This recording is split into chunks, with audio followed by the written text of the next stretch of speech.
Will Flanders is standing by to talk about education. I want to talk about education. This is a national problem, Will. Fewer and fewer and fewer and fewer students. Every year, fewer students. I don't care what state you're in. Every year, fewer students. Greater and greater and greater and greater demand for money into the education system that is producing lesser and lesser and lesser quality results in reading and math. Good to have you on the program, Wisconsin Institute for Law and Liberty Education Policy super nerd Will Flanders. Thanks for joining me.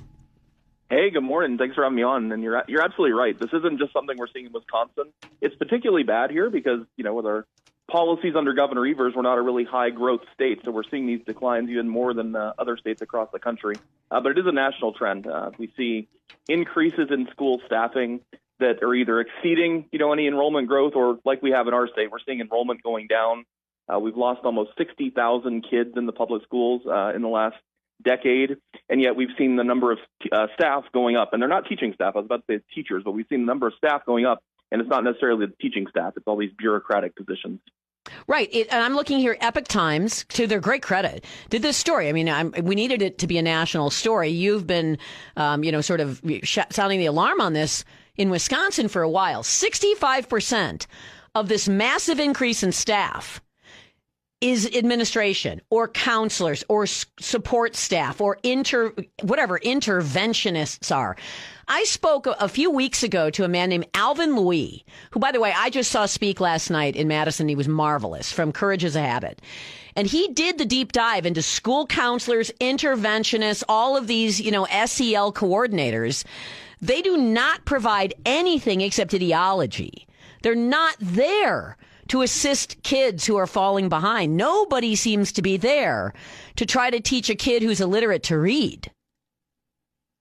No, you're absolutely right. You opened the segment talking about the AMA, backing off on the transgender stuff. And all this stuff we see from the AMA to school counselors is all about pushing a left-wing ideology, a left-wing conception of what a student should be, pushing them towards gender transition, pushing them to say that, you can't achieve. You're an African-American student and you're oppressed. All of these folks are in schools, not helping with, real psychological issues that may exist in some circumstances, but sort of pushing this DEI agenda.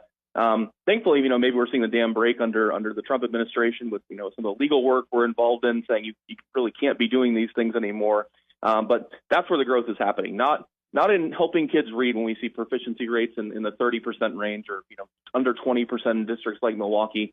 It's these folks that have nothing to do with improving children's education, and oftentimes they're pushing left-wing ideological agenda as well. At the same time this is happening, where fewer and fewer students are in public school, one of the reasons is just demographics, right? One of the reasons is just people aren't having kids.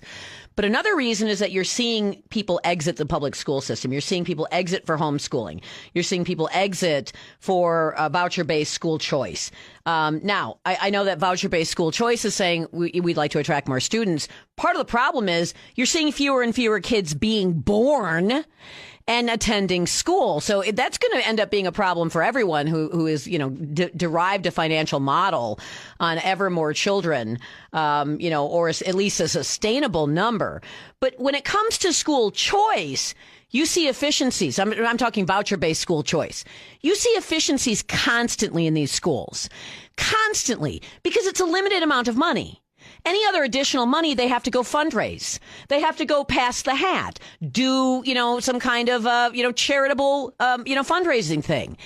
But public schools don't have to do that. In Wisconsin, we've talked about this 400-year property tax.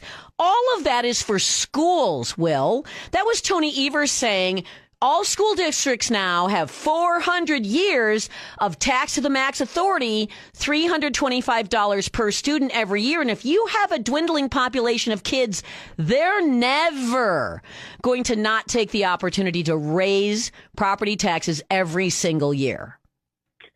Yeah, you're absolutely right. We're up to $18,592 per student in Wisconsin this current school year. If you look at a class with 20 kids, that's $370,000 of taxpayer money in the classroom. There's no way you can tell me that you can't educate kids for that amount of money. And when you look at the private school side, we do have a well-funded voucher system in the state. It's one of the best funded in the country, but we're still at more than $5,000 less per student, right? And they're getting better outcomes. When you make these fair comparisons, they're getting better outcomes for more than $5,000 less per kid. At the K-8 level, more than $8,000 less per kid. So the evidence is there. Private school choice does it for less. Independent charter schools do it for less and get better outcomes in many circumstances. So the way to do these things more efficiently exists. But the public schools don't appear to be interested in most cases. Nobody cares. No one's writing this article. It's when it comes referendum time or property tax. Notice that the media has not said anything about the double-digit increase that most people are experiencing in their property tax bills. Mine was 17%. Now, other people had it worse than me, so it's not like I'm playing a violin for myself here. But mine was 17%. The average across Wisconsin was 8%. You're lucky if you only got 8%, right? 8% is basically what the 400-year veto did. You're not getting anything for that 8%. Where is this money going in Wisconsin? Why, for instance, if a private school choice school, I'm not talking independent charter school, although it may apply to them, don't know as much about their buildings. They do not say, well, my goodness, we're going to have a new building. We're going to have a LEED certified new building with ground source heat pumps that don't even work in Wisconsin. In order for us to check the climate change box, we need a super swimming pool. We need all of this stuff. They never get to do that. And yet they're producing better outcomes for kids for far less money. Yeah, go out and look at some of these new schools that are being constructed around the state. They don't look like school buildings anymore. They look like the Taj Mahal or something, that bears almost no relationship whatsoever to how well students do. But these buildings are, they're sort of the fanciest thing you've ever seen. I was educated in a school that was from the 1950s and did all right. And I think that, it's absurd, some of the construction that's happening, along with things like, new stadiums and things like that could be NFL quality. These things that are on referenda are just ridiculous in many instances, even on the construction side, which oftentimes gets a pass. Oh, yes. Now, and again, for fewer students, a larger share of dollars is now pouring into the schools every year. More money set aside in the budget for education, directly for education in the budget every year. And on top of that now, local school districts have the authority to smash you with $325 per student. And again, because you're seeing a dwindling enrollment, they're not competing for more kids because they don't have to any longer. They can just raise your property taxes. This year was $325 per student. Next year it'll be another $325. So that's $650 per student, and so on and so on and so on.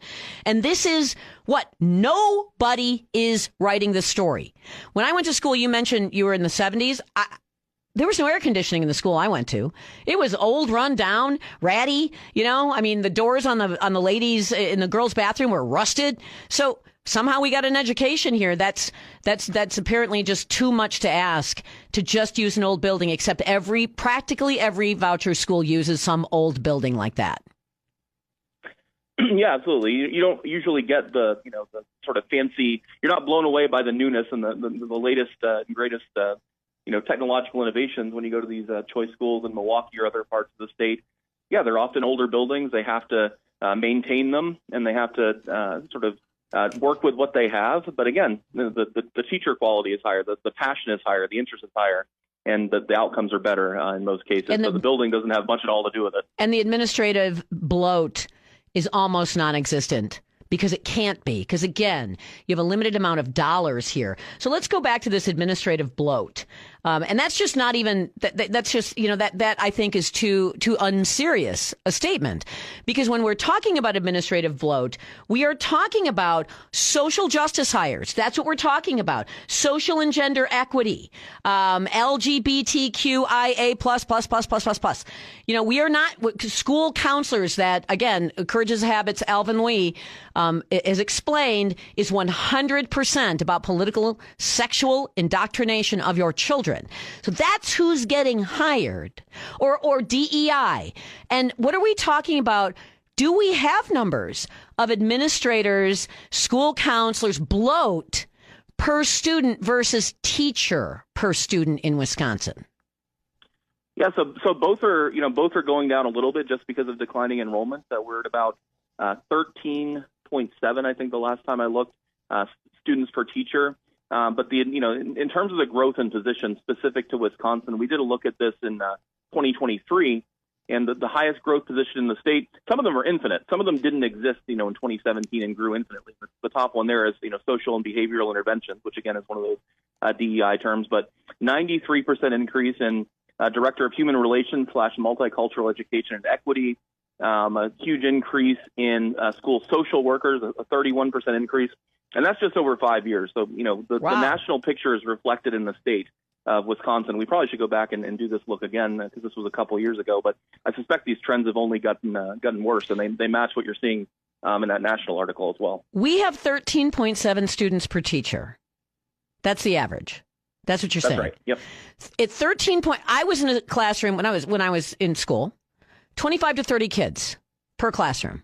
We now have 13.7 kids per classroom for a teacher, and our reading and math scores are either flat, which are and flat in a bad way at 37-ish%, not using Jill Underley's fake numbers, or going down with 13.7 kids per teacher.